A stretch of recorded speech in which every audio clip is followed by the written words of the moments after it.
Sadece insana mı yapıyor?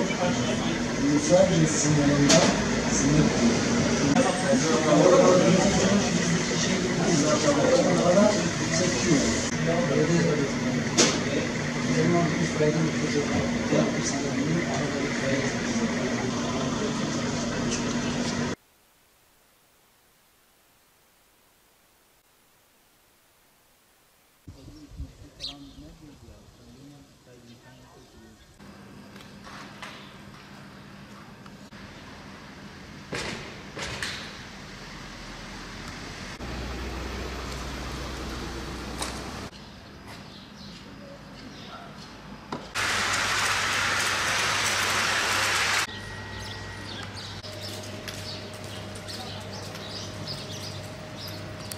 دو ساعات شاراد دنجت عين دنجت سلاحات وروكت السيبينة كتن لبا مكتبة يدرمي المكتبة والمال كتن حتى نهاك النهر كتن السيبينة كتن ولبا البي مكتبة جمهورية وهذا باشري باشاقي ويدري إنه روكت كتن تشتيقو تن بسيحة بريندار منه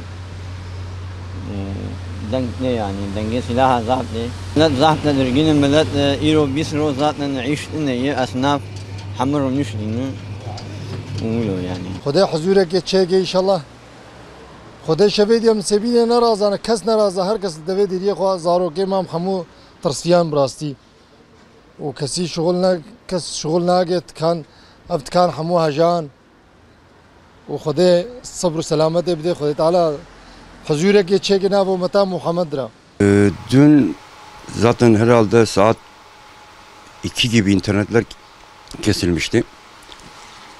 İster istemez Nusaybin halkı geçen 5-6 yıl önce Hendek meselelerinde, Hendek Çukur olaylarında millet hala biraz tedirginlik var milletlerde.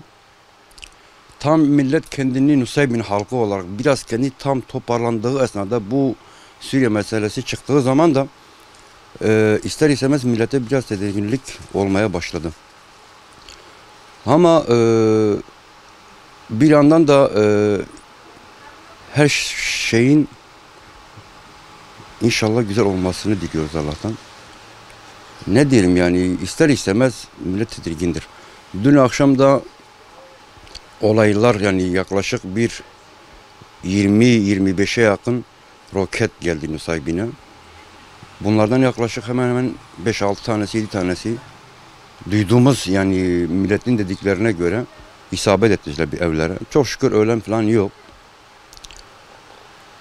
Budur yani millet tedirgindir Nusaybin halkı olarak.